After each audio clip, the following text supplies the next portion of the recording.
देवभूमि हिमाचल प्रदेश देवी देवताओं का प्रदेश है।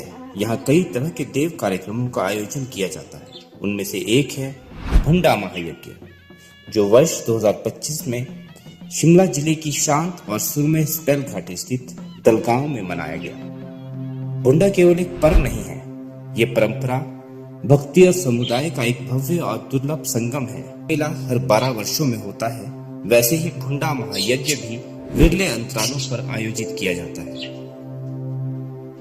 भुंडा महायज्ञ में विभिन्न स्थानीय देवताओं का संगम होता है, जो प्रत्येक गांव क्षेत्र का प्रतिनिधित्व करते हैं। इस उत्सव का केंद्र देवता बकरालू है, जो स्पेल घाटी के प्रमुख देवता हैं। उनके साथ देवता बोंद्रा, देवता महेश्वर और देवता मौरिश भी आते हैं, जो कोटखाई और रंताड़ी नामक क्षेत्रों से होते हैं। ये लोक देवता यहाँ की देवभूमि के रक्षक और संरक्षक माने जाते हैं और इनका आह्वान स्थानीय समुदाय को आशीर्वाद देने के लिए किया जाता है। इस यज्ञ में एक महत्वपूर्ण अनुष्ठान शिखा फेर है, जो दूसरे दिन होता है, जिसमें क्षेत्र और लोगों की सुरक्षा और समृद्धि के लिए प्रार्थनाएं और आशीर्वाद दिए जाते हैं। ये अनुष्ठान श्रद्धा और भक्ति के साथ किए जाते हैं, जो स्पेल के लोगों और लोक देवताओं के बीच प्राचीन संबंधों को दर्शाते हैं। और हर एक अर्पण इस विश्वास के साथ किया जाता है कि यह स्थानीय समुदाय को किसी भी हानि या अहित से बचाएगा।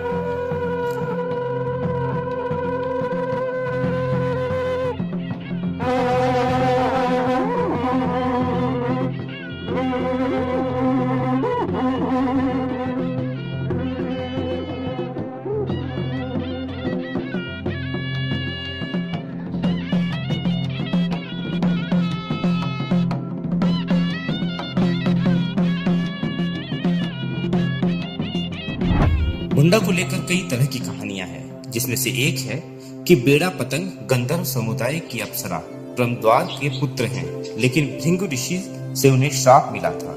श्राप मिलने के बाद ये सर्प योनि में चले गए थे। सर्प योनि में जाने में उन्होंने लोगों को सताना शुरू कर दिया और परशुराम जी ने इनका वध कर दिया था। लेकिन परशुराम जी से इन्होंने एक वचन लिया था कि जब कभी भी भुंडा का आयोजन होगा तो उनके कुल की पूजा की जाएगी। सर्प आकार के रस्से पर बेड़ा घाटी को पार करेगी। तब से लेकर अब तक भुंडा में बेड़ा की महत्वपूर्ण भूमिका निभाई जाती है।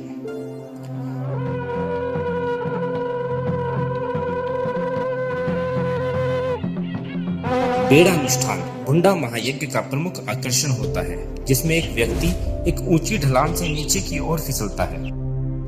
हालांकि कालांतर में ये अनुष्ठान नरमेध या नरबलि के स्वरूप में मनाया जाता था, परंतु वर्तमान समय में इसे केवल एक प्रतीकात्मक स्वरूप में ही प्रस्तुत किया जाता है। करीब 8 बार बेड़ी की रस्म पूरी कर चुके सूरत राम ने 70 साल की उम्र में 9वीं बारी रस्म पूरी की।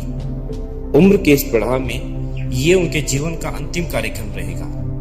भले ही दुनिया के लिए वो इस अनुष्ठान के नायक हैं, लेकिन उनके लिए यह खानदानी परंपरा है।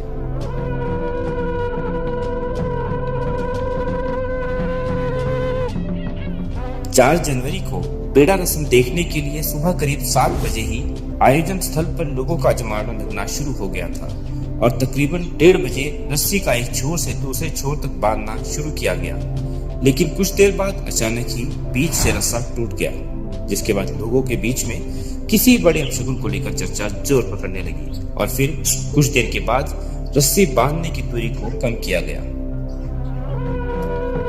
शाम करीब 5 बजे देवताओं के रथ के साथ झूमते हुए लोग आयोजन स्थल तक पहुंचे, जिसके बाद 5:45 बजे के करीब बेड़ा रस्म की गई। लेकिन जैसे ही सूरत राम को एक छोर से छोड़ा गया तो रस्सी के बिल्कुल बीच में पहुंचते ही वो वहीं पर रुक गए, जिसके बाद रस्सी की मदद से उन्हें दूसरी ओर खींचा गया और बेड़ा रस्म को पूरा किया गया।